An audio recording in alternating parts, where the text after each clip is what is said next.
자, 볼까요? 이제 공유결합에 대해서 합니다. 공유결합. 그러니까 유기화학 분자를 구성하는 대부분의 그 결합 패턴이 공유결합이거든요. 그러니까 훨씬 중요하다고 생각하고 우리 볼까요? 물론 일반 화학에서 다 배운 걸 우리가 다시 정리하면서 유기분자에 적용하는 겁니다. 자, 공유결합은 비금속 원자끼리 원자과 전자를 공유하면서 결합을 형성하는 거예요. 그래서 한 쌍의 전자가 하나의 공유결합을 형성하고요. 그 다음에 결합하지 않은 원자과 전자는 비공유 전자쌍으로 존재해요. 예를 들어 한번 볼게요. 여기 보시면 CL하고 CL 같은 경우에는 비금속 원자예요. 얘들은 뭐야? 아까 NaCl 같은 경우에는 NA는 전자를 주는 게 차라리 낫고 CL은 받는 게 옥택들 만족하고 하는데 CL과 CL은 둘 다 받아야 돼요. 이런 경우에는 뭐야? 한쪽이 주고 한쪽이 받고 못하겠죠. 그런데 나는 뭐 만족하고 싶어? 옥택률 만족하고 싶어. 그러면 어떻게 하는 방법은 뭐야? sharing, 공유하는 방법밖에. 그렇죠. 그래서 전자를 공유하면서 공유 전자쌍을 만들어요. 나머지들은 비공유 전자쌍으로 남고요. 그걸 표시해주기 위해서 보통 이렇게 비공유 전자쌍은 점으로, 공유 전자쌍은 선으로 이렇게 표시를 합니다. 알겠죠? 이거는 뭐야? 쌍이 있어요. 그러니까 원자의 결합, 이게 하나의 뭐야? 분자 형태로서 이온 결합과는 달라요. 그러니까 마치 뭐 결혼 같은 거. 결혼 한 쌍 이렇게 결합되고 나면 다른 하고 뭐 또 결혼하겠다 이런 거 안 하잖아요. 그런 것처럼 이 결합이 어떤 한 특정한 원자와 딱 정해져 있어요. 그렇죠? 자, 물론 이제 뭐 이원자 분자도 있고 뭐 다원자 분자도 있는데 이 분자 하나가 이렇게 딱 정해져서 나온다는 거고요. 그다음에 이제 F 같은 경우에도 마찬가지로 FF 이런 경우에는 둘 다 전자를 받고 싶어 해요. 근데 옥택률 만족하고 싶어 해요. 하는 방법이 쉐어링 하는 거죠. 공유하는 거죠. 이걸 여러분들이 핵과 전자 사이 인력, 전자 반발력의 입장에서 살펴보면 왜 유리하냐면 보세요. 여기 전자 하나가 자기 핵의 인력에 영향을 받는 거. 그러면 좋죠. 근데 뭐요? 이 전자 하나가 이쪽으로 와서 보면 이 전자 하나가 이 CL의 핵과 이쪽 CL의 핵에 다 인력의 영향을 받죠. 그럼 어떻게 해요? 더 핵과 전자 인력이 강해지는 거죠. 그러니까 더 안정해진다는 거예요. 그러면서 체외각 전자의 그 배치는 옥택률을 만족하는 그런 패턴이 되고요. 왜 공유결합을 하는 게 유리한지 아시겠어요? 자, 그 다음에 물론 똑같은 뭐야? 원자만 공유결합하는 거 아니에요. 다른 원자도 공유결합을 해요. 비금속 원소라면. 그래서 이거는 이제 완전 균이란 뒤에 2장에서 배우는 비극성 공유결합이고 이거는 뭐야? 원자의 이제 결합이 원자 종류가 다르면 결합의 극성을 가지게 되는 그런 극성 공유결합으로 남습니다. 어쨌든 이런 형태의 공유결합을 한다는 거야. 됐죠? 자, 그래서 이제 요걸 아까 말씀드렸듯이 선을 보통 공유 전자쌍으로, 그 다음에 점으로 나와 있는 걸 비공유 전자쌍. 보통 분자에서는 하나만 있는, 쌍 말고 하나만 있는 경우는 그렇게 많지 않아서 일반적으로 공유 전자쌍, 비공유 전자쌍, 혹은 결합 전자쌍, 비결합 전자쌍 이렇게 해서 우리가 표시를 합니다. 자, 그렇게 인식하시고, 그 다음에 이제 공유결합에서 다시 이제 두 가지 살펴보면 다중결합이라고 해서 단일 결합만 있는 것이 아니고 이중결합, 삼중결합 이런 패턴들이 있어요. 그래서 단일 결합을 하는 그 대표적인 게 수소 같은 경우하고 할로젠 같은 경우는 항상 단일 결합만 할 수 있어요. 분자에서. 그렇죠? 자, 근데 탄소 같은 경우에는 이와 같이 단일 결합할 수도 있고 또 이렇게 이중결합 할 수도 있어요. 산소도 이중결합 할 수 있어요. 그래서 이중결합하고요. 그 다음에 삼중결합 같은 경우에는 산소는 삼중결합하는 분자가 뭐 CO, 일산화탄소 말고는 거의 유기분자에서는 없습니다. 그래서 삼중결합하는 원자 같은 경우에는 탄소하고 뭐 질소 정도가 삼중결합하는 원자들이에요. 그래서 이런 다중결합들이 있어요. 됐죠? 자, 그 다음에 이제 결합 에너지라는 건데 이제 이게 결합이 얼마나 단단한가 이걸 알아보기 위해서 우리가 하는 그 하나의 그 척도가 될 수 있는 게 뭐냐면 결합 에너지인데 공유결합을 분해시키기 위해서 필요한 에너지. 예. 결합을 분해시키기 위해서 필요한 에너지, 정확하게 얘기하면 결합 해리 에너지라고 하는데, 뭐 그냥 줄여서 결합 에너지 이렇게 하기도 하는데, 이게 뭐냐면 공유 결합을 분해시키기 위해서 필요한 에너지 이거예요. 자, 그래서 공유 결합을 분해시키려면 여러분들이 아까 제가 말씀했던 논리로 이걸 떼어내려고 하면 서로 다시 되도록 하려고 하면 에너지를 줘야 될까요? 아니면 에너지가 흘러 나올까요? 당연하게 안정해진 걸 다시 되돌이키려면 아프죠, 그죠? 네, 또 불안정해지죠. 헤어져! 이렇게 해가지고, 네, 찢어지는 거 아프잖아요. 그렇죠? 그런 것처럼 둘 다 찢어지면 불안정해져요. 그래서 불안정해진다는 말은 외부에서 에너지를 주어가지고 일부러 깨야지만 분해가 될 수 있다는 거예요. 그래서 이제 결합 해리시키는 데는 항상 무슨 반응? 흡열 반응. 그죠? 그 다음에 결합이 다시 형성될 때는 발열 반응. 이렇게 되는 거예요. 자, 그래서 결합 에너지가 클수록 강한 공유 결합이다. 이런 게 있어요. 그 다음에 이제 나중에 조금 이따가 배우게 되겠지만 이 결합의 종류가 지금은 넌으로 표시되어 있지만 이 결합은 하나는 시그마 결합이고 하나는 파이 결합이기 때문에 이거의 2배가 아니에요. 요거의 2배가 못 됩니다. 이 이중결합은요. 결합 헬 에너지가. 자, 그런 걸 아시고요. 자, 그렇게 해서 이제 공유결합에 대해서 이제 배웠는데 공유결합 종류지만 그 결합하는 방식이 그러니까 처음 결합하는 그 과정이 좀 다른 게 하나가 있어요. 그게 이제 배위결합입니다. 배위결합이라는 거는 그 여러분들이 화학할 때 그 배위화물이 있죠. 그때 나오는 그것도 배위장 그 같은 말인데 그때는 금속과 리간드 간에 하지만 여기서는 이제 그 배위결합 개념 가지고 유기화물에 이제 적용을 주로 많이 하려고 해요. 자, 한 원자가 전자상을 내어주고 또 다른 원자의 빈 오비탈과 결합을 하는 거. 근데 그 결합이 공유결합이에요, 일반적으로. 그래서 이제 결과는 공유결합인데 하는 과정이 한 전자 하나씩 내어줘서 쌍을 만드는 것이 아니라 한 원자가 전자쌍을 일방적으로 내어주고 다른 상대방은 뭐야? 비어있는 오비탈을 내어줘서 결합하는 그 방식이 바로 배위결합이라는 거예요. 그래서 여러분들이 그 일반 화학 같은데 산 하면 대표적인 게 그 옥소늄 이온이죠. 그래서 물에 강산이 녹아있으면 물의 비공유 전자쌍하고 프로톤의 그 비어있는 오비탈하고 결합을 해서 이렇게 옥소늄 이온이 형성되고요. 그래서 이렇게 결국에 보면 공유결합이 형성된 거예요. 그 다음에 또 하나는 아모니아 있죠. 아모니아가 역시 프로톤과 결합을 하게 되면 암모늄 이온이라는 게 돼요. 이것도 마찬가지로 결과적으로 이게 보면 구분이 안 되죠. 다 공유결합 형태로 되어 있는데 과정에서 전자쌍을 질소가 내어주고 빈 오비탈은 프로톤이 내어주고 해서 결합 형성한 거예요. 됐나요? 자, 그 다음에 이제 또 하나의 배위결합이 이제 알루미늄 같은 경우에는 여기에 하전을 안 가지고 있지만 옥택률을 만족하지 않은 옥택률의 예외적인 이렇게 해서 세상밖에 가지고 있지 않아요. 그렇지만 형식 가져 넣고 비어있는 피오 오비탈 하나 가지고 있어요. 그거하고 그 다음에 질소의 비공유 전자쌍하고 결합을 해요. 결합을 하게 되면 뭐가 옥택률을 만족하게 되냐면 질소는 원래 만족했죠. 근데 알루미늄도 옥택률을 만족했죠.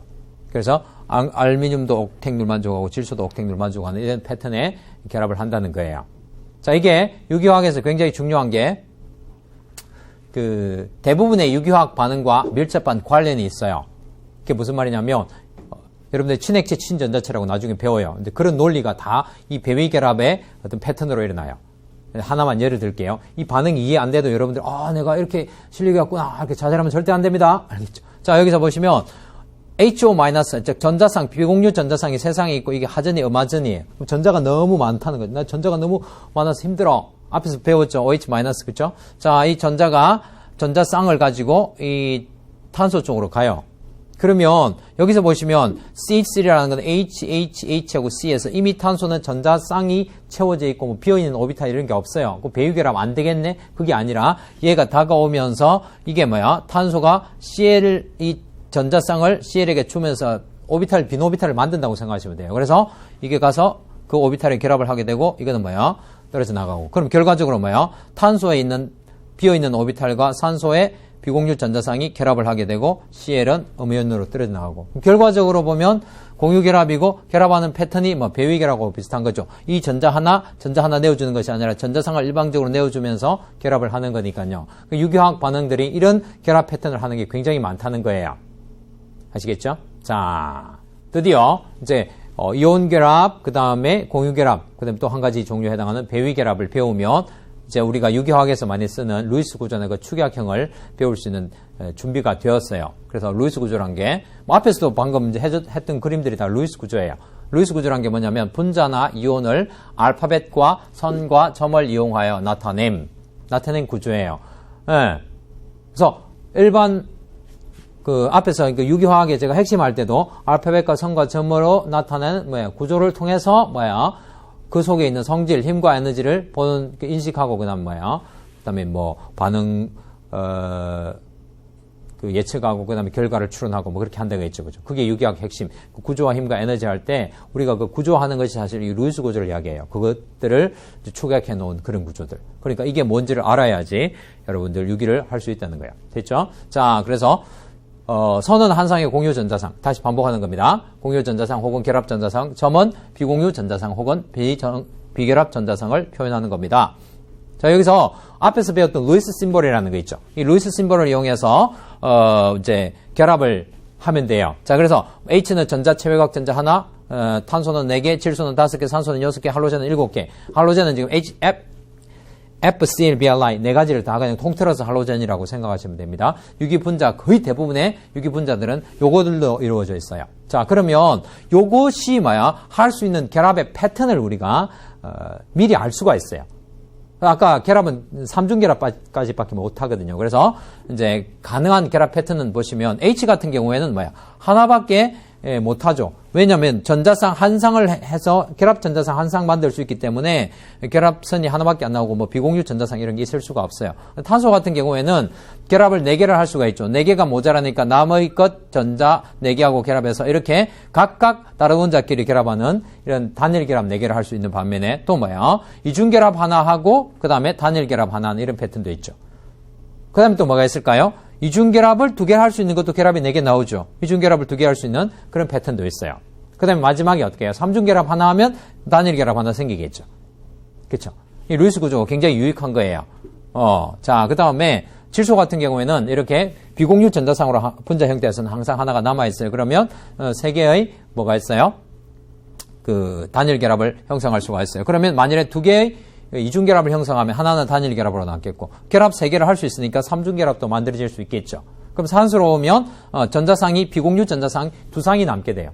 그러면 결합 전자쌍도 역시 2쌍이 되겠죠. 그러면 케이스는 2가지밖에 없어요. 이렇게 단일결합 각각 하나씩 하든지 아니면 이중결합을 하든지. 그 다음에 여기서 할로젠 같은 경우는 수소와 마찬가지로 전부 다 단일 결합밖에 할 수 없어요. 왜냐하면 체외각의 전자가 7개 있는데 하나 받아들여서 그것으로 그냥 단일 결합 하나 하고 옥택들 만족하기 때문에. 그래서 유기화학 물질은 요걸 조합하면 바로 유기화학 물질이에요. 몇 가지 안 되겠네. 그죠? 조합해봤자. 그런데 유기화학 물질은 수천만 가지, 수억 가지. 무한대의 유기화학 물질을 만들 수 있어요. 왜냐하면 이 탄소 하나가 탄소만 해도 탄소가 엄청나게 많은 탄소 결합을 형성할 수 있기 때문에 요것만 가지고 해도 무한대의 결합을 만들어낼 수 있어요. 그죠? 근데 이제 결합 패턴이라는 게 있기 때문에 어떤 게 반복되는 거지 요 패턴 하에서 다 이루어진다고요. 이해되셨죠? 자, 그래서 교재에 보시면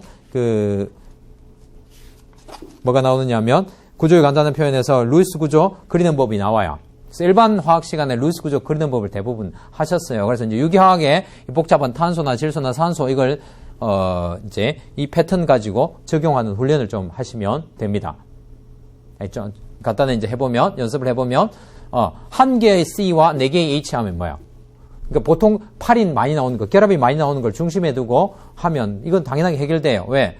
한 개의 C를 중심에 두고 4개의 H를 결합시키면 옥택률 만족하고 수소는 헬륨, 이전자 규칙에 만족하는 그런 형태로 결합을 그릴 수가 있고, 그 다음에 2개의 탄소와 4개의 H, 이런 거는 탄소 2개 있고 H는 결합 하나밖에 없으니까 탄소와 탄소는 반드시 연결돼야 되겠죠. 그러면 할 수 있는 패턴이 요거밖에 없어요. 알겠죠? 그 다음에 한 개의 탄소와 한 개의 산소, 4개의 수소 이렇게 하면 그걸로 하나의 분자를 만들어 하면 탄소를 중심에 두고 산소를 역시 하나를 탄소와 결합시켜야 돼요. 왜냐하면 산소는 결합 2개 할 수 있기 때문에 CO 결합을 해놓고 보면 나머지들을 전부 H로 채우면 이렇게 4개의 수소하고 그 다음에 한 개의 C하고 한 개의 O하고 메탄올 하는 이런 구조가 되겠죠. 이렇게 해가지고 체외각 전자수 세고 그 다음에 그것이 결합할 수 있는 패턴들을 생각하고 이렇게 하면 보통 이제 감을 잡을 수가 있어요. 그래서 이제 이렇게 하고, 그 다음에 이제 다양한 루이스 구조로 넘어가서 이제 몇 가지 종류들만 샘플로 제가 내놨어요. 유기분자들 대부분인데, 자, 이게 메테인, 탄소, 단일 결합을 이루는 거, 그 다음에 탄소는 또 이중 결합 이루고 있는 것도 있고, 3중 결합 이루고 있는 거 있죠. 그리고 이 3중 결합 옆에 또 탄소 단일 결합이 있어요. 나머지들은 전부 H로 되어 있는 거. 그 다음에 여기서 이제, 질소 같은 경우에는 단일 결합, 그러니까 탄소하고 연결되어 있으면 탄소도 여기 단일 결합할 수 있겠죠. 그럼 탄소하고 만약에 이중 결합하면 질소는 단일 결합은 하나밖에 없고 탄소는 단일 결합 2개 할 수 있고 질소 비공유 전자쌍 하나 있고요. 그 다음에 질소가 3중 결합하게 되면 더 이상 질소는 단일 결합은 없고요. 그 다음에 탄소는 나머지 단일 결합을 하나 할 수 있어요. 자, 그 다음에 산소 같은 경우에는 2가지 패턴밖에 없다고 했죠. 이렇게 단일 결합하는 케이스하고 이중 결합하는 케이스하고 이해되죠. 자, 그 다음에 요건 양쪽으로 이중결합 나오는 거. 혼성을 배우게 되면 요 CO 혼성의 C하고 요 C하고 혼성이 다릅니다. 그거는 우리가 혼성 오비탈에서 우리가 할 거예요. 그 다음에 이제 다양한 루이스 구조, 마지막으로 이제 할로젠 같은 경우에는 전부 뭐예요? 단일 결합밖에 못하니까 다 단일 결합으로 형성되어 있어요. 됐죠? 이런 루이스 구조들을 우리가 다양하게 그릴 수가 있다는 거예요. 됐나요? 그러면 실제 분자들이 이런 이제 원자들의 조합으로 이루어져 있는데 여러분들이 여기서 보시면 분자들이 전부 다 이렇게 납작하게 이렇게 다 칠판에 누워 있을까요? 빈대떡처럼? 아니죠. 여러분 생각해 보세요. 그죠? 오비탈이라는 게 구형으로 생기고 뭐 R형으로 생겼는데 이렇게 안 돼 있겠죠. 그러면 이 루이스 구조에서는 뭘 할 수가 없어요? 실제 입체 모양, 그러니까 실제 구조를 연상을 할 수가 없죠. 그래서 하나의 개념이 더 추가되어야 되는 거예요. 이 루이스 구조에서 입체를 연상하는 개념이 바로 뭐냐면 VSEPR, Balanced Shell Electron Pair Repulsion Theory. 네, 모델이에요. 그래서 VSEPR 모형, 그러니까 Balanced Shell Electron Pair, 그러니까 원자과 전자, 분자에 있는 원자과 전자들은 repulsion, 반발한다는 거예요. 반발. 그럼 여러분들이 반발한다는 그 개념이라는 거는 자 어떻게 돼요? 반발하는 거는 좋은 거야, 안 좋은 거야? 불안정한 거죠. 그거는 반발을 좋아할 거예요, 싫어할 거예요? 반발을 최소화를 하겠죠. 그런 어떤 디자인가 있는 것을 이용해서 입체 구조를 연상하는 거예요. 그래서 분자 입체 구조를 예측하는 모형으로 전자 반발의 원리. 즉 전자는 반발하는데 중심 원자에 존재하는 전자상들은 반발을 하는데 그 반발을 최소화하려고 해요. 그래야지 자연은 안정해지니까. 네. 그쵸? 어떤 거? 핵과 전자 사이력은 강해질수록 더 안정해지고 전자 반발은 더 줄여들수록 더 안정해지는 논리니까 VSEPR 논리는 반발력을 줄이기 위해서 자연이 가장 적절한 분자 구조를 취한다 이거예요. 그래서 최소화라는 기하학적 구조를 가져서 분자 입체 구조를 결정해요. 그러면 실제 분자하고 거의 유사한 모양이 나온다는 거야. 됐죠? 자, 그래서 결합선이 두 개 있는 거는 이 전자 쌍이 반발하려고 할 때 반발력을 줄이는 거는 가장 멀리 떨어져 있으면 되죠. 양쪽에 180도로 떨어져 있으면 되고요. 그 다음에 결합선이 3개가 있을 때는 나머지 없고 그냥 결합선 3개만 있으면 세 쌍의 전자쌍은 평면 삼각형 형태로 배열되는 것이 공간상에서라도 평면 삼각형이 가장 반발력이 적게 돼요. 그 다음에 이중결합이 있더라도 어떻게 돼요? 결합선이 3개로 이렇게 되어 있는 이런 구조들은 역시 평면 삼각형 형태의 구조를 취하고 있습니다. 물론 우리가 파이 결합을 배우면 지면 위아래로 파이 결합은 있긴 하지만 원자들의 그 결합된 배열 상태는 평면 구조에 속해요. 자, 그 다음에 이제 전자쌍이 4쌍이 되게 되면 4쌍은 우리가 정사면체 있죠. 그쵸?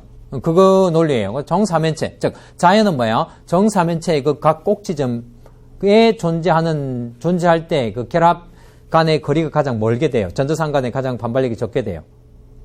그죠? 그 종이라는 건 가장 멀리 떨어져 있는 구조에 해당하니까. 그러니까 109.5도를 취할 때가 가장 전자쌍 반발이 적은 상태가 돼요. 그래서 CH4 같이, 그러니까 중심 원자에 4개의 원자들이 결합되어 있는 경우에는 정사면체 형태의 형태를 띠게 되는데, 근데 또 문제가 뭐냐면, 전자쌍이 결합 전자쌍일 때하고 비결합 전자쌍, 즉 비공유 전자쌍일 때하고 반발력이 차이가 있습니다.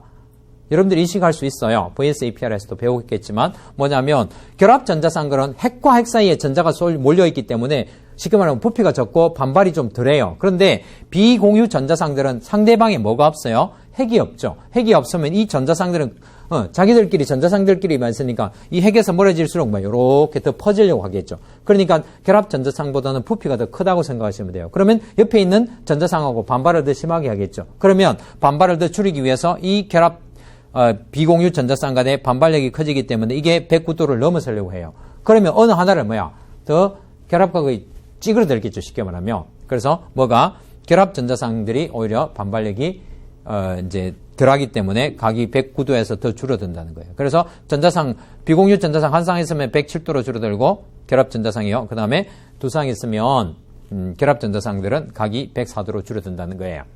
알겠죠? 자, 그래서 입체 구조라는 것은 보통 원자의 그 어떤 입체를 이야기했기 때문에 요거는 입체가 정사면체 형태로 하고 요거는 삼각 피라미드 형태로 하고 요거는 전자쌍 4개를 하면 사면체라고 하지만 실제로는 원자의 배열 상태는 구번선 형태로 하는 그런 배열을 가지고 있다고 이야기해요. 이해되셨나요? 자, 이렇게 하면 멋지다. 그러면 루이스 구조 딱 보고 VSEPR에 내공을 넣으면 뭐가 되죠? 입체 구조까지 연상이 돼요. 그런데 루이스 구조가 사실 만능은 아니야. 왜냐하면 한계가 있어요. 첫 번째가 뭐냐면 결합 모양의 한계가 있어요. 그게 무슨 말이냐면 실제로 우리가 이 모델, 루이스 모델이란 걸 선과 점으로 가져와 버렸어요. 오비탈에서. 그래서 뭐야? 오비탈이라는 거는 사실 뭐 S 오비탈, P 오비탈 뭐 그런 거에 어떤 연상을 해야 되는데 그냥 뭐야? 결합 모양, 선, 뭐 점 이런 식으로 표현되어 있기 때문에 실제 오비탈과 연상이 잘 안 되는 게 있어요.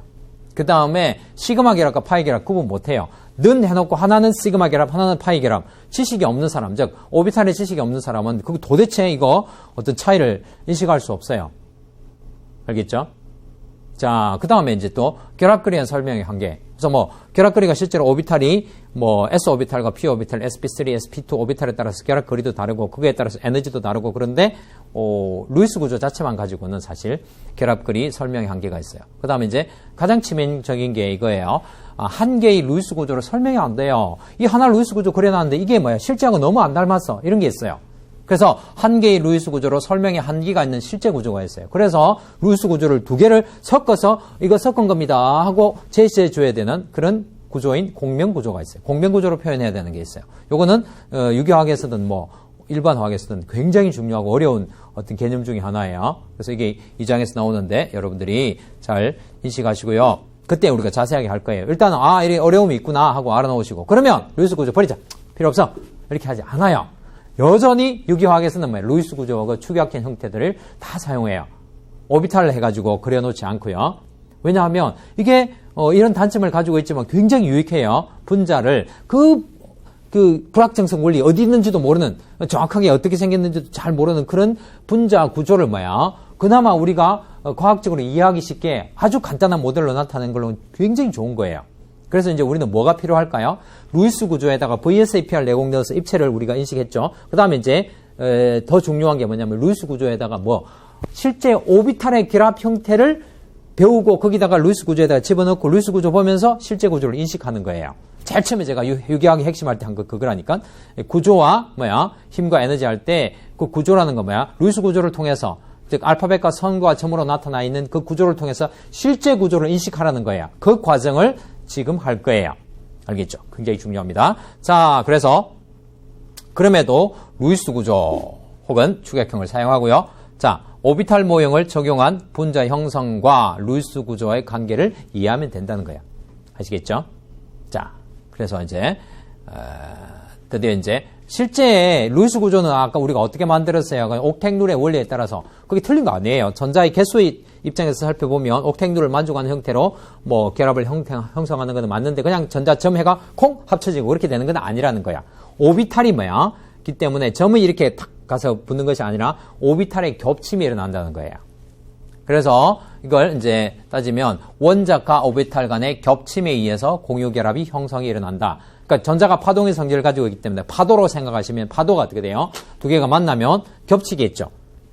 크게 겹치는 경우도 있고 위에 파도, 아래 파도 만나면 상쇄되는 경우도 있고 그렇겠죠. 그런 것처럼 이제 결합이 형성되는 거는 두 파도가 이렇게 만나서 이렇게 겹침이 일어나면 그 사이에서는 전자들이 많이 존재하게 되고 그게 바로 결합이 형성된다는 거예요. 자, 그러면 겹침의 이제 패턴이 있어요. 겹침의 종류에 따라서 시그마 결합과 파이 결합으로 구분을 해요. 자, 그래서 이제 원자과 결합 이론에 따라서 이제 시그마 결합, 파이 결합을 우리가 하면 시그마 결합은 뭐예요? 결합하는 두 원자 핵을 연결하는 축에서 오비탈 겹침이 일어나요. 축상에서. 그러니까 이게 이 원자하고 이 원자가 있으면요. 요 사이에서 쭉 전자상들이 이렇게 몰려 있는 거죠. 전자들이. 그게 가장 합리적인 결합이죠. 왜냐하면 핵 사이에 전자가 있어야지 이 전자들이 이 전자들이 요 핵의 영향을 항상 같이 받으니까. 아까 공유결합 형성 원리처럼 그렇죠. 그래서 여기서 이제 시그마 결합이 가장 우리가 합리적인 모델이에요. 그래서 수소 만나면 여기 사이에 오비탈 겹침이 일어나고 HBr 만나면 H와 Br 사이에 오비탈 겹침이 일어나고 그렇게 되는 거예요. 자, 그런데 실제 자연에서는 시그마 결합만 있는 게 아니에요. 무슨 결합이 있냐면 파이 결합이라. 생겨먹은 모양이 시그마 결합. 동그랗게 생겼어요. 이 절단면이 절단면이 사실 이렇게 원통처럼 동그랗게 생겼어요. 절단면이. 근데 이제 이 파이 결합은 절단면이 요거하고 비슷하게 생겼어요. 파이처럼. 무슨 말이냐면 연결축 벗어난 위아래의 공간에서 결합이 형성되어 있어요. 자, 그래서 p 오비탈과 p 오비탈이 서로 만나는 그런 경우인데요. p 오비탈이 만나면 요렇게 지금 요렇게 할 수도 있겠지만 그건 시그마 결합이고 요렇처럼 서로 서서 결합을 하는 거예요. 그러면 위에 겹치고 아래에 겹치고 이렇게 돼요. 그래서 위에 오비탈, 아래 오비탈 겹쳐서 이게 하나의 전자쌍이 여기 들어있는 거게 되는데, 자, 여러분들 생각해 보세요. 요런 핵과 핵 사이의 겹침이 더 안정할까요? 핵축 위아래로 겹침이 더 안정할까요? 핵과 전자 사이 인력은 어느 게 더 강하게 보이죠? 이것도 아셔야 됩니다. 굉장히 중요해요. 나중에 반응의 성질을 이해할 때 굉장히 중요하다고요. 여기서 보시면 핵과 핵 사이에는 뭐예요? 있는 것이 훨씬 안정하잖아요. 이 핵에 골고루 영향을 받는데 핵축 위아래로 있으면 요 사이에 있는 게 더 낫지 않니? 근데 왜 이 사이에 안 들어가요? 이유가 뭘까요? 이유는 이 파이 결합은 반드시 시그마 결합과 함께 형성돼요. 즉 파이 결합만 유아독존할 수 있는 게 아니고 시그마 결합이 하나 형성되어 있고요. 그런데 또 하나 결합을 이 사이에 형성시키려고 전자쌍 한 쌍이 형성될 때는 시그마 결합 두 개 하면 이 사이에 전자쌍이 네 쌍이 시그마 결합이 있으면 뭐가 너무 강해질까요? 전자 반발이 너무 강해서 오지마. 그래서 시그마 결합 하나만 하고 파이 결합은 위아래로 차라리 전자쌍 한 쌍은 퍼지는 것이 오히려 전자 반발이 더 적다는 거예요. 전자 반발이. 알겠죠? 그래서 시그마 결합 한 쌍, 파이 결합 한 쌍 이렇게 해서 이중 결합 이상이 될 때는 이렇게 파이 결합을 만들면서 다중 결합을 하는 것이 전자 반발이 적기 때문에 이런 오비탈 형태의 파이 오비탈 겹침도 있다는 거예요. 파이 비슷하죠, 그렇죠? 자, 그래서 이렇게 하면 이제 뭐냐면 대부분의 유기 분자들의 결합은 시그마 결합 아니면 파이 결합이에요. 그런데 뭐는 아니냐 하면 대부분의 유기 분자들은 단순한 p 오비탈의 결합, 단순한 s 오비탈 결합 그게 아니야. 파이 결합은 그냥 p 오비탈 결합인데 대부분의 시그마 결합은요, 요렇게 그냥 p 오비탈이 결합한 게 아니고 혼성이라고 하는 그런 오비탈로 되어 있어요. 그래서 시그마 결합을 쉽게 말하면 더 자세하게 배운다고 생각하시면 돼요. 그리고 시그마 결합과 그다음에 결합하지 않은 비공유 전자쌍 이런 것들은 혼성을 하거든요. 그래서 이제 원자과 결합 이론에서 하나에 나온 그 하나의 조금 더 세분화된 그걸 할 수 있나요? 그런 입장에서 보면 이제 혼성 오비탈을 더 배워야 돼요. 자, 그래서 혼성 오비탈이라는 것은 뭐예요? 아까 말씀드렸듯이 이제 원자 내든 원자 간에든 오비탈은 이제 파동의 성질을 가지기 때문에 서로 겹칠 수 있어요. 그런데 이제 다른 원자끼리 오비탈의 겹침이 일어나면 그건 결합이 되죠. 자, 그런데 결합을 하기 전에 어떤 원자들은 결합을 하려고 다른 원자들이 다가오게 되면 이 중심 원자가 섞여버려요. 자기 오비탈끼리 섞여서 결합을 하기 가장 좋게 딱 입체 모양을 하고 난 뒤 결합을 한단 말이야. 그게 혼성 오비탈이에요. 그래서 이거는 이제 결합하기 전입니다. 혼성 오비탈을 이제 만드는 건요. 한 원자 내의 원자가 오비탈은 아니고 한 원자 내의 원자가 오비탈은 파동의 성질을 가짐으로 섞일 수 있어요. 알겠죠? 섞일 수 있다고. 겹쳐질 수 있다 이런 말도 되고 섞일 수 있어요. 섞이면 결합을 위해서 S하고 P 오비탈이 섞인다는 거예요. 그러니까 지금 우리가 하는 게 CNOF 이런 것들이 주로 혼성 오비탈 주로 많이 하기 때문에 우리가 유기화학에 쓰겠죠. 이제 그거 중심으로 생각하면 ES하고 EP 오비탈이 섞이는 거예요. 자, ES하고 EP 오비탈, P 오비탈을 섞여서 혼성 오비탈을 형성해요. 자, 오비탈이 섞인다는 걸 어떻게 섞이는데 어떻게 밀가루 섞듯이 섞이나요? 그런 게 아니고 파동은 뭐예요? 요렇게 S 오비탈 요렇게 생겼고 P 오비탈 요렇게 생겼는데 요런 색깔이 다른 건 위상이란 거예요. 위상. 그러니까 파동의 성격이 위로 파동, 아래로 파동 이런 게 있잖아요. 골이 있는 파동도 있고 위에 이게 마루를 합니까? 하여튼 이 골짜기하고 산 등성이하고 이런 형태의 파동이 있잖아요. 그런 파동 두 개가 뭐야? 종류가 위상이 달라요. 그래서 섞일 때 위상이 다른 것들이 섞이면 서로 파동의 크기가 작아지고 위상이 같은 게 섞이면 파동이 크기가 겹쳐져서 더 크게 돼요. 그래서 지금 이걸 위상이라고 하면 이 까만 형태하고 이 까만 형태는 위상이 같은 거라서 섞이면 크게 되고요. 하얀 거하고 까만 거는 위상이 다르면 이게 작아지게 돼요. 그래서 S하고 P 오비탈이 섞이게 되면 이렇게 R형형 P 오비탈이 동그란 거하고 섞여가지고 야구방망이 형태처럼 이렇게 모양이 바뀌어요. 대체적으로 이제 SP 오비탈은 이런 형태로 되어 있는데요. 그러면 어떻게 이제 표현하느냐 하면 S 오비탈 하나하고 N 개의 P 오비탈이 겹쳐져요. 그러면 SPN이라고 해요. 그런데 중요한 거는 이걸 아셔야 된다는 거. 이 혼성 오비탈의 개수는 N 개가 아니고 N 플러스 1개예요. 오비탈 보존의 법칙처럼 이 모든 토탈 오비탈 개수만큼 여기 만들어져요. 그러면 n하고 여기 한 개 있으니까 n 플러스 한 개의 spn 오비탈이 있는 거예요. 그러니까 예를 들어서 sp3 오비탈은 몇 개겠다? 3개가 아니고 4개, sp2 오비탈은 3개, sp 오비탈은 2개 이렇게 있다는 거예요. 되셨나요? 자, 그래서 혼성 오비탈은 시그마 결합과 비공유 전자상 형성이 가능하고요. 그 다음에 파이 결합은 일반적으로 혼성하지 않은 p 오비탈 간의 겹침에 의해서 아까 했던 그 파이 결합은 그대로예요. 그대로. 아까 앞에서 나왔던 파이 결합 있죠? 혼성하지 않아요. 그냥 겹침에 의해서 일반적으로 파이 결합이 형성됩니다. 됐나요? 자, 그 다음에 이제 sp3 혼성화와 CH4 형성. 자, 이거 눈이 좀 아프나요? 그림 때문에 제가 요것만 이제 색깔을 좀 다르게 했습니다. 자, sp3 혼성화와 CH4 형성. 자, sp3는 어떻게 해요? 저 글자 보고 S 하나하고 P 3개 섞여서 sp3가 몇 개가 만들어진다? 4개가 만들어진다. 이거 중요해요. 자, 그래서 여기 보시면 ES 오비탈, EP 오비탈. 지금 탄소예요. 탄소. CH4니까. 중심 탄소는 체외각 전자 몇 개예요? 1s2. 그건 체외각 아니죠. 2s2하고 EP2. 총 4개의 체외각 오비탈을 가지고 있어요. 즉 원자가 오비탈 전자가 들어있어요. 거기가 이제 섞여요. 근데 섞이는데 이게 한꺼번에 섞여서 요거 비어있는 것까지 다 섞인다고 생각하시면 돼요. 섞여서 몇 개가 만들어지냐면 4개가 만들어져요. 근데 그건 저절로 그냥 하는 것이 아니라 H가 접근해서 CH4를 만들려고 할 때 자연은 어떻게 돼요? 그냥 이 S하고 P 각각이 겹침이 일어나는 것이 아니라 얘가 자체적으로 섞여서 sp3 혼성 오비탈을 형성하고 그 다음에 이제 H하고 결합을 해서 구해물 옥탱률은 그대로 적용해요. 알겠죠? 그래서 전자상이 뭐야? 탄소 주변에 8쌍이 되고 수소 주변에는 2쌍이 되면서 이렇게 CH4 구조를 형성해요. 역시 VSEPR 유효합니다. 어떻게 해요? 3연체 109.5도로 이렇게 되어 있는 메테인의 구조를 할 수 있어요.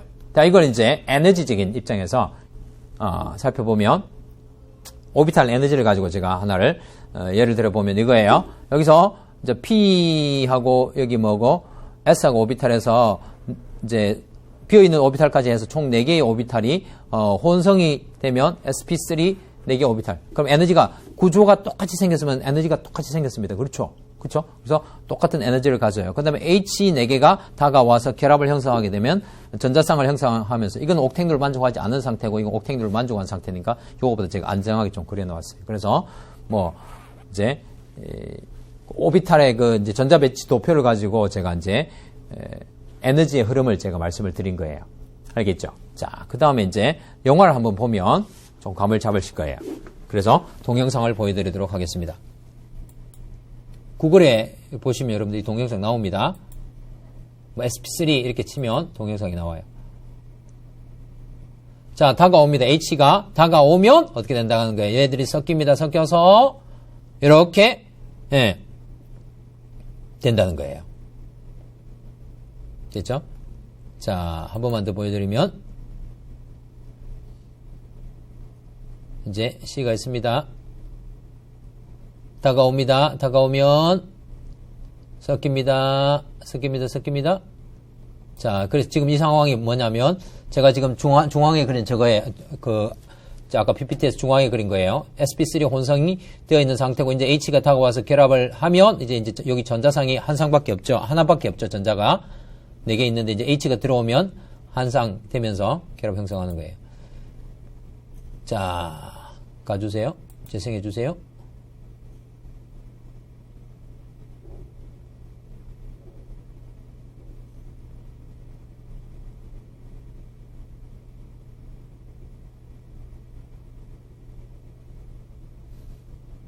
그렇죠. 정삼면체 됐나요? 이렇게 형성된다는 거예요. 됐습니까? 다시 그 다음에 이제 자, 그러면 이제 이걸 확장해서 뭐 CH4는 가장 간단한 유기분자를 할 수 있죠. 그 유기물질은 탄소들이 굉장히 많이 결합되어 있어요. 그래서 이걸 탄소 2개는 어떻게 될까? 여러분들이 메테인을 하나, 둘, 셋, 4개 이 제 주먹이 있죠. 제가 몸으로 유기화학을 한다고 했죠. 그래서 이제 메테인을 요구를 하면 이제 이 에테인 탄소가 이제 하나 늘어나게 되면 어떻게 되냐면 여기가 이하고 결합을 해요. 그래서 여기 이렇게 결합하면 이 탄소 결합이고 그다음에 하나, 둘, 3개는 뭐야? HHH. 여기도 HHH 있죠. 그렇게 결합이 형성된다는 거예요. 됐죠? 그러면 입체 구조가 이렇게 되겠죠. 그죠? 그걸 이제 루이스 구조, 입체 구조로 표현하면 이렇게 해서 그 입체 구조로 표현할 수 있고요. 그 다음에 이제 루이스 구조로 표현하면 이렇게 돼요. 근데 이걸 뭘로 VSEPR로 연상하시면 이런 입체 구조구나 생각할 수 있고 실제 오비탈은 이렇게 생겼구나. 그죠? 이게 실제에 가장 가까운 거예요. 그 다음에 이제 줄여요. 여기 루이스 구조를 확 줄여가지고 선 다 없애버려. 이렇게 쓸 수도 있어요. 그 다음에 더 줄여버려. 그래가지고 이제 섬 하나만 딱 나타내고 이게 유기를 하는 사람은 이게 에테인이구나 이렇게 해요. 그죠? 그래서 굉장히 큰 변화가. 요걸 모르면 이런 과정들을 우리가 뒤에 가면 또 나왔는데 이게 이 루이스 구조를 축약하기 위해서 더 축약해버리는 결합선 형태로 나타내는 이런 이 세 가지를 우리가 뭐 사실 유기에서는 이런 패턴 두 가지만 주로 나오고 루이스 구조를 쫙 펼쳐놓은 거는 거의 잘 나오지 않습니다. 이걸 배워야지 이걸 이제 축약을 할 수 있으니까 우리가 루이스 구조를 중심으로 배웠죠. 그렇죠? 됐나요?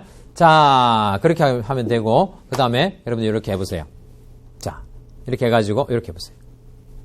뭐가 가능하냐면 단일 결합으로 이루어진 이 분자 구조들은 이 결합 사이가 이렇게 돌아갈 수 있어요. 그걸 free rotation 해서 자유회전 가능하다고 해요. 이게 의미가 있어요. 그래서 제가 말씀드리는 거니까 구조와 힘, 에너지 할 때 그 3장에서 자유회전에 따른 에너지 변화 이런 걸 하거든요. 그때 제가 이 짓을 할 거예요. 알겠죠?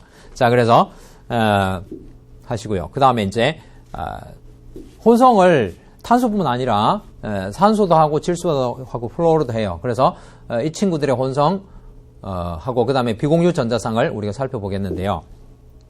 자, NH3, H2O, HF 이게 있어요. 자, 여기 보시면 뭐가 다르나요? 여기서 제가 다르게 해놓은 게 뭐가 있나요? 전자쌍을 보통 루이스 구조에서는 이렇게 이거 뭡니까? 이거 뭐예요? 경계선을 표시해 놓지 않은데 제가 이거 이제 이해를 돕기 위해서 이렇게 표시해 놓은 거예요. 보통은 이렇게 쓰죠. 그런데 이걸 루이스 구조에다가 비공유 전자쌍의 크기를 약간 이제 실제에 맞게 보정을 해서 제가 그린 게 이거예요. 요런 그림이 앞으로 나오고 그러지는 않습니다. 그런데 요런 구조들을 보시고 요걸 인식하시라는 건데 무슨 차이가 있죠? 자, 여기서 큰 차이는 뭐냐면 공통점은 다 옥탱도를 만족하는 상황이 되어 있는데 중심 원자의 질소하고 산소하고 플로르가 앞에서 배운 뭐죠? 전자 친화도 그다음 뭐예요? 이온화 에너지. 나중에 가면 이게 이제 하나로 묶어서 전개 음성도라는 건데 이온화 에너지나 전자 친화도가 크죠. 즉 핵 양성자 숫자가 갈수록 증가되기 때문에 어쨌든 결합 전자쌍이든 비결합 전자쌍이든 다 잡아당겨요. 자기 쪽으로. 어느 게 제일 많이 당긴다고? F가 제일 많이 당긴다고요. F를 보면서 그렇게 인식하시라고. 자, 그러면 어떤 결과가 벌어지냐면 이 질소의 비공유 전자쌍보다는 플로르의 비공유 전자쌍이 핵 쪽으로 더 많이 잡아당겨지겠죠. 일로 와! 일로 해가지고 핵 양성자 숫자가 이건 9개고 8개고 7개니까. 그렇죠? 그래서 비공유 전자쌍이 다 상태가 달라요. 여러분들 크기가 다르거나 모양이 다르면 에너지가 같을까 다를까? 다릅니다. 그 유기화학에서 굉장히 중요해요. 일반화학에서는 그런 이야기 거의 잘 하지 않아요. 그런데 그 이해하기 위해서는 이 구조를 통해서 이해를 하시면 돼요. 그래서 F의 비공유 전자쌍은 핵에 꽉 묶여 있으니까 이 비공유 전자쌍은 아까 배위 결합할 수 있는 자격이 있다고 했죠. 그러면 이 비공유 전자쌍이 나무의 핵과 결합 잘할까요? 질소의 비공유 전자쌍이 나무의 핵과 결합 잘할까요? 생각해 보세요. 플로르는 자기 전자 단속을 너무 잘하고 있는 거야. 이게 꽉 핵에 묶어 있으니까 나무의 핵을 좋아할 여가가 별로 없어요. 그런데 질소 같은 경우는 이 비공유 전자쌍이 상대적으로 멀리 떨어져 있어요. 그러면 이 전자들이 더 외로움을 타겠죠. 그럼 어떻게 돼요? 나무의 핵이라도 오면 받아 먹으려는 디자이어가 있어요. 그게 바로 뭐예요? 만약에 H 플러스라면 그게 뭐야? 염기성이죠. 염기성. 그렇잖아요. 염기성이에요. 그래서 여러분들이 암모니아 하면 여러분들이 산으로 알고 있어요? 염기로 알고 있어요? 약염기라고 알고 있죠? 이유가 그거예요. HF, 비공유 전자쌍 여러분 염기로 알고 있어요?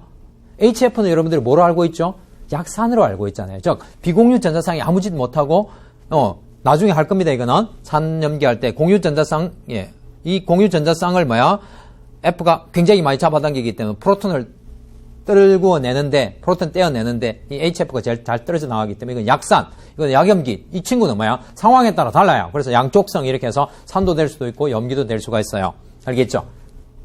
네, 구조와 그 속에 있는 힘과 에너지. 이제 이거 보면서 어떻게 결합 세계, 비공유 전자쌍 세계라고 프로톤 더 잘 받아먹네 하면 절대 안 된다고요. 알겠죠? 요런 논리 때문에 NH3 비공유 전자상 하나 있는 게 오히려 연기도가 더 높아요. 됐죠? 자, 그래서 이제 이걸 에너지로 이제 표현하면, 에너지 도표로 표현하면, 결합 전자상이 아무래도 핵과 핵 사이 전자상이 있으니까 더 안정하겠죠. 그는 비공유 전자상은 결합 전자상보다는 좀 더 불안정하다고 할 수 있어요. 됐죠? 다 그런 패턴인데, 이 보세요. 이렇게 올라가고 있죠. 이게 플로로의 비공유 전자상 3상보다는 산소의 비공유 전자상 2상이, 그거보다는 또 질소의 비공유 전자상 1상이 더 뭐가 높다? 에너지가 높다. 즉, 더 불안정하다. 이해되셨나요? 이제는 받아들이셔야 됩니다. 이거 나중에 굉장히 많이 써먹어요. 이해되셨나요? 자, 그래서 여러분들 지금 이제 22페이지를 하고 있습니다. 그래서 예습해 놓은 거기는 읽어보시고 알아먹으면 오케이 하고 잘 모르겠으면 뒤에 나중에 반응해서 구체적으로 또 4년기에서 많이 나오니까 예습하는 거는 하실 분은 하고 안 하실 분은 그냥 넘어가시면 됩니다. 이해되셨죠? 자, 그 다음에 2번 sp2 혼성이에요. sp2 혼성. 자, 에텐의 sp2 혼성이에요. sp2 혼성은 자, 이 글자 보고 어떻게 한다고 S1하고 P 2개하고 해가지고 3개의 sp2 혼성이 만들어진다. 이거는 아셔야 된다는 거예요. 자, 그래서 아까 논리를 그대로 하면 S1하고 P 3개 있는데 그 중에서 하나는 제외해놓고 2개가 섞여서 S하고 섞인다는 거네요. 그렇죠. 하나는 그대로 남겨놓아야 되겠죠. 그래서 이것도 H가 이제 적반할 때 그렇게 되는 거예요. 자, 그러면 어떻게 되느냐 하면 여기서 보세요. 이 PG 하는 거 있죠.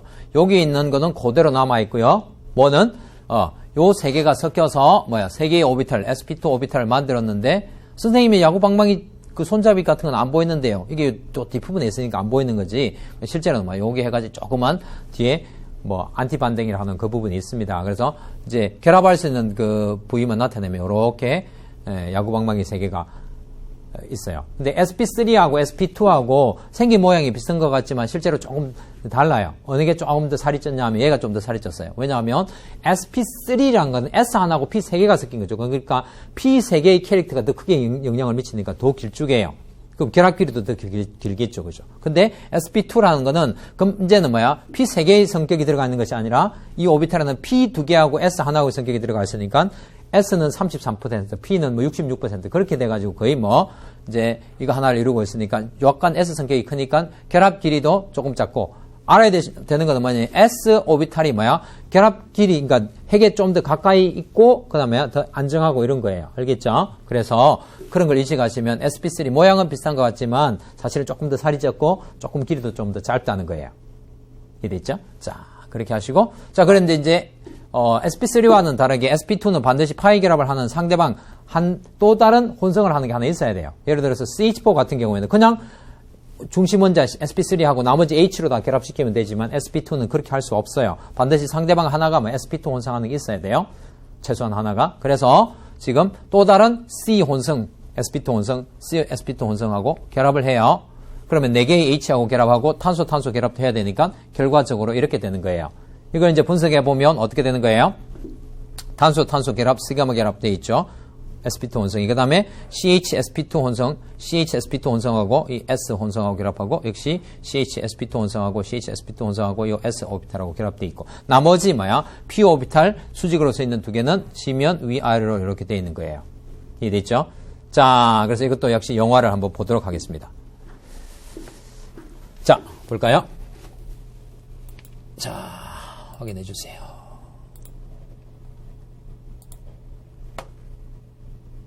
주위에 이제 H가 다가옵니다. 이렇게 이제 다가오면서 탄소가 sp2 혼성 오비탈로 바뀌면서 이제 결합을 하는 거예요. 짠! 됐죠? 자, 이 구조가 어떻게 생겼는지 아시겠죠? 이렇게 생겼어요. 이렇게. 감 잡힙니까? 입체 구조 이해가시죠? 다시. 이게 왜 나옵니까? 한 번만 더 해볼게요. 가세요. 가주세요.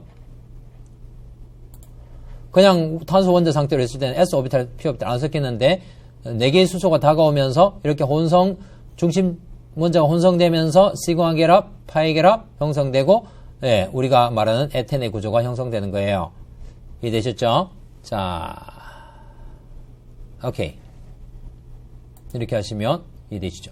자, 그러면 이 입체 구조는 제 몸으로 표현하면 어떻게 될까요? 자, 보세요. 제 입체 구조를 제 몸으로 표현하면 머리가 탄소, 그 다음에 엉덩이가 탄소, 그래가지고 확 누워버리는 거예요. 알겠죠? 요 구조가 지금 누워있고 배 위로 파이결합, 등 아래로 파이결합이 있는 거예요. 제가 공간에 뭐 마술사가 저를 띄워넣었다고 칩시다. 그러면 제가 팔, 다리, 4개가 뭐예요? 요거, 하나, 둘, 셋, 4개가 되고, 이게 시그마 결합, 중심의 시그마 결합, 지면 위, 아래로 파이 결합이 있는 거. 그러니까 여러분들이 차라리 내 몸으로 인식을, 제가 여기로 세가 있으면 어떻게 돼요? 이게 정상적인 sp2 혼성을 하고 있는 원자의 골격 구조예요. 하나, 둘, 셋, 넷, 6개의 원자가 한 평면에 있고, 지면 위, 아래로 파이 결합이 존재하는 거예요. 그래서 아까 여기 시그마 결합 같은 거 하나만 있으면 이렇게 자유회전이 되는데 요거는 자유회전 되면 될까 안 될까? 아니 돼요. 아니 돼요. 하는 거. 왜냐하면 여기에 파이 결합이 뒤틀려 버리면 p 오비탈 겹침이 탁 꿰져 버려요. 그렇게 되기 쉽지 않아요. 화학 반응이 아니면 안 일어난다고. 그래서 자기가 혼자 보통 분자 상태로 있을 때는 절대로 자유회전이 안 일어납니다. 그것도 역시 나중에 알켐 배울 때 할 거예요. 됐나요? 자, 그 다음에요.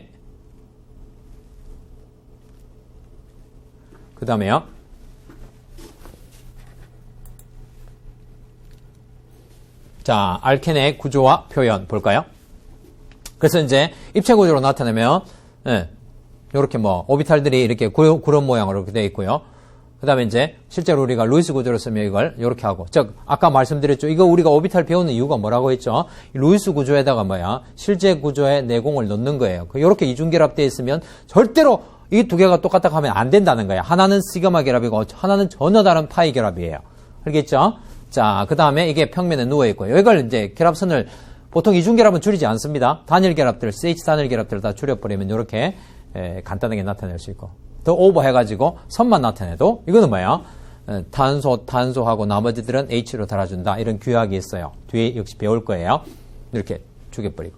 자, 그 다음에 다양한 알켄들. 이거는 알켄 구조들 나중에 할 때 배울 거예요. 지금 이거 하나하나 다 입체 구조 이렇게 연상하시기는 쉽지 않아요. 그런데 여러분들 뭘 해보시냐면 이런 구조처럼 일단 다 CH 개수들을 다 표현해주고요. 옥탱들을 맞게 표현해주고 그 다음에 좀 더 구체적으로 하기 위해서 선까지 다 표현해주든지 이렇게 해보세요. 연습을 해보셔야 된다고. 계속 연습을 해보셔야지 이렇게 됐을 때 순간적으로 이게 CH3구나, CH2구나, CH구나, CH구나, CH3구나를 빨리 알 수가 있는데 연습이 안 되면 이거 보면 이거 뭐지 이거? 이거 뭐야 이거?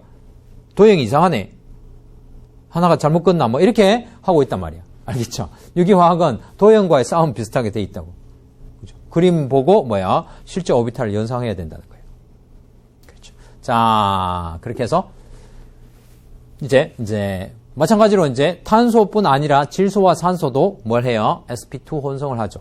근데 할로젠은 sp2 혼성하지 않겠죠. 왜냐면 이중결합을 만들어낼 수가 없으니까. 결합 하나밖에 못 하니까. 그렇죠? 그래서 이제 탄소와 질소와 산소의 sp2 혼성을 우리가 보면요. 자, 요 탄소 sp2 혼성이에요.